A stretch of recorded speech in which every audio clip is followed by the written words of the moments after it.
Tahukah kamu, di beberapa daerah terpencil di Sulawesi Barat, sumber energi alternatif seperti PLTA, pembangkit listrik tenaga air, dan PLTMH, pembangkit listrik tenaga mikrohidro, telah digunakan untuk memenuhi kebutuhan listrik masyarakat.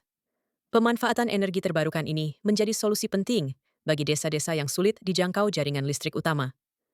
Selain sektor energi, pemerintah juga aktif mendorong pengembangan desa wisata dan ekowisata sebagai upaya pelestarian alam sekaligus peningkatan ekonomi masyarakat. Desa-desa dengan potensi budaya, alam, dan tradisi lokal dijadikan destinasi wisata yang mengedepankan kearifan lokal dan kelestarian lingkungan. Salah satu ikon wisata yang paling dikenal di Sulbar adalah Pantai Manakhara di Mamuju. Pantai ini menjadi ruang publik favorit masyarakat dan simbol kebanggaan daerah, sering menjadi lokasi berbagai acara budaya dan festival. Perpaduan antara alam, energi bersih, dan pariwisata membuat Sulbar semakin menarik untuk dikunjungi dan dikembangkan.